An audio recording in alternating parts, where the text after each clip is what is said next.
Congratulations to the Dutch. I think most of us expected that. Most of us really did expect that. But I have to say, well played to the USA.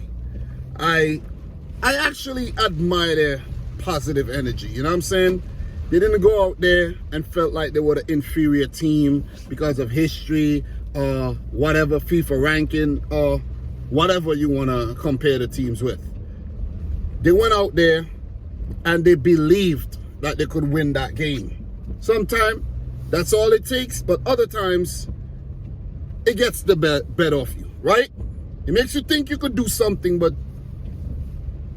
in actuality, you really can't at the moment. So the Netherlands 3, the USA 1, and the USA, I have to say, it appears that they had the better game. A lot of people would say the USA had the better game. But if you really take a back seat and analyze, the USA played into the Netherlands' hands. It was a tactical game. And you have to give Louis van Gaal the credit because he already read the USA team. He looked at the way they played in the game against Wales. They were out the blocks fast. They did well in the first half. Wales came back in the second. He took a look at the England game, the USA. Okay, you got to be very careful. You got to be circumspect with them. And then he took a look at the Iran game. Wow, these guys are positive. How to approach this? The Dutch knew that if they went toe-to-toe with the USA, they might lose the game. Think about it. Because that's the USA style. They've been playing like that for a while. They're either gonna beat you off the park or you're gonna, beat them. But if you just be pragmatic, be patient, be smart, be clinical, it becomes an easy game. It becomes men against boys. And that's what we saw out there for most of this game. Yeah, the USA had their time when they came back strong, of course. No doubt about that. And had the Dutch on the ropes. It's a boxing match. Okay? It's a tactical match. That's what it is. The USA played well, but when you come up against a team of the quality of Netherlands, whenever the chances present themselves, you have to take them. We could double back to the starting 11s. Greg Berhalter knew he would do something. I actually predicted that he might put in Jesus Ferreira. And that wasn't a bad call because Ferreira would bring you an element of surprise because he, hasn't played yet for the World Cup. But at the same time, he didn't have any effect on the game. Okay? So now in hindsight, you may say, oh, you could have played Gio Reyna or you could have played someone else. But that's unfair to Greg Berhalter, in my opinion. He tried something. It could have worked. It's the same how Louis van Gaal tried Noppert in goal, never played a freaking international game in his life, never played with most of these guys, Van Dijk and co. And he tried it, Van Gaal tried it, and it worked. It's been working like a charm. And maybe that's the master stroke that's been played by Van Gaal at this World Cup so far. Look, back to the USA starting 11. Cameron Carter-Vickers taken out. It makes me want to ask, why did you bring him in the Iran game in the first place, not to keep him in? I think you should have kept him in. That's change I don't agree with. But maybe it would not have made a single difference, right? Maybe it would not have. But look, the Dutch, I think, went unchanged in the game. They've been good. 3 at the back, 2 guys down the wings, and Dumfries and Blind, who scored on the day, both of them. And you could see where USA were weak down the wings, cut back into the center when they overcommitted, caught on the transition, stretched wide open,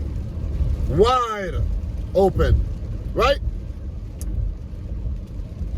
Memphis, key. Gakpo, key. De Jong. These guys did their jobs on the day. The Dutch played smart, patient football. The US had a chance to pull a sick. Didn't take it. Noppert with the save. But you have to take the chance. You have to take the chance. The chance presented itself And you have to say, oh, thank you. Brilliant, man. I wasn't expecting that. Thank you, Netherlands. Didn't take the chance. A couple more look-ins, Weston McKennie, you know. But the very first chance the Dutch got, they took it, they punished the USA.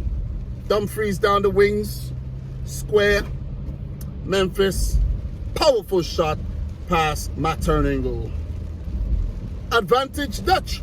After they scored, all they needed to do was say, hey, the USA played into our hands, we got the goal we needed. Now let's slow this game down. Let's take the momentum back, right? Because the USA were controlling the tempo of the game. No doubt about that.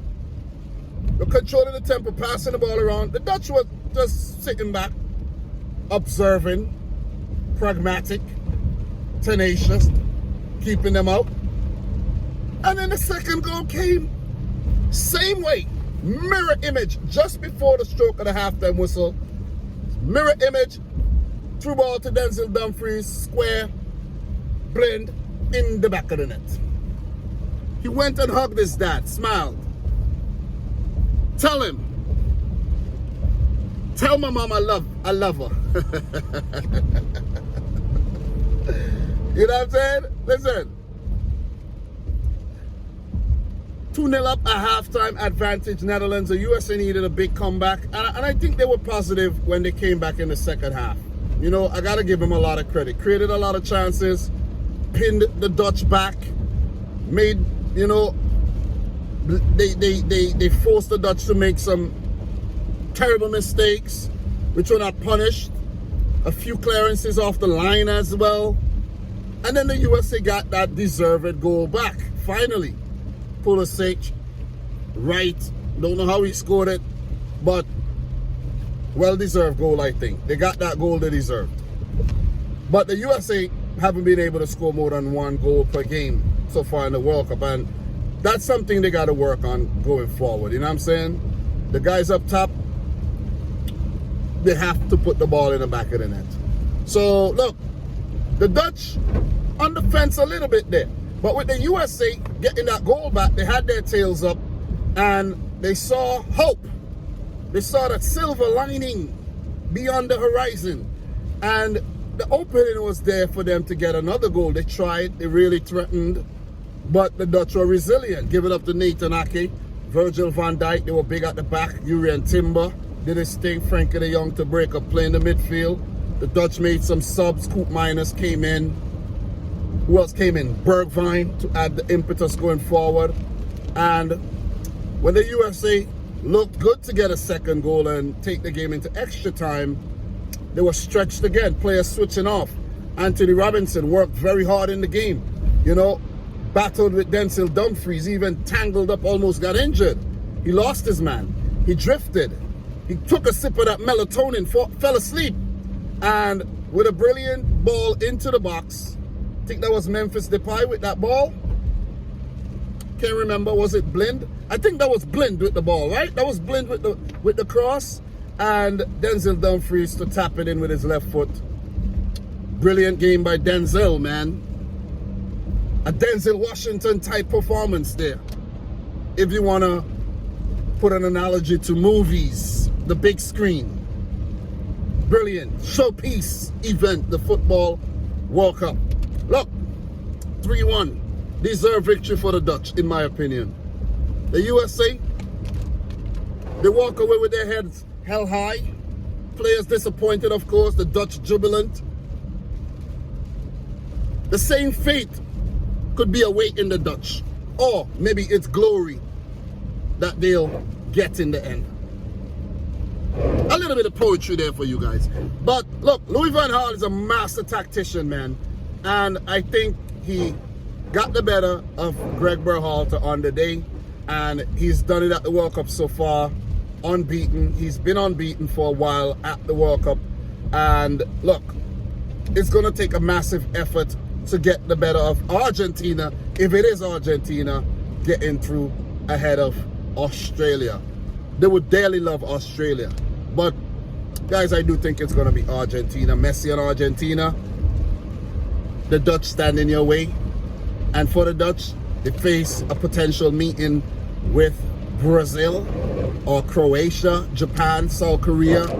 It's gonna get very, very intense, man. It's building up. The Dutch, the first team into the last 8. Guys, who's gonna join them? Argentina, Brazil, Croatia. Who knows, man? Guys, I'll talk to you some more. Driving home from work, using the time wisely. Talking to you guys while I cruise to my humble abode. So, for all of you guys who've been following the journey during the World Cup, thanks a lot. Do appreciate it. I will start working on World Cup 2026 content pretty soon. You know what I'm saying? And shout outs to all the creators who won't be doing that though. But when the 2026 World Cup come around, they all jump on the bandwagon. Shout outs to everyone, man. Shout outs, shout outs. But look, guys, subscribe if you're new. Like the video if you haven't yet done so. And from your boy Dom, congrats to the Netherlands. Hard luck to the US. Peace out. Rich. Squad. Peace.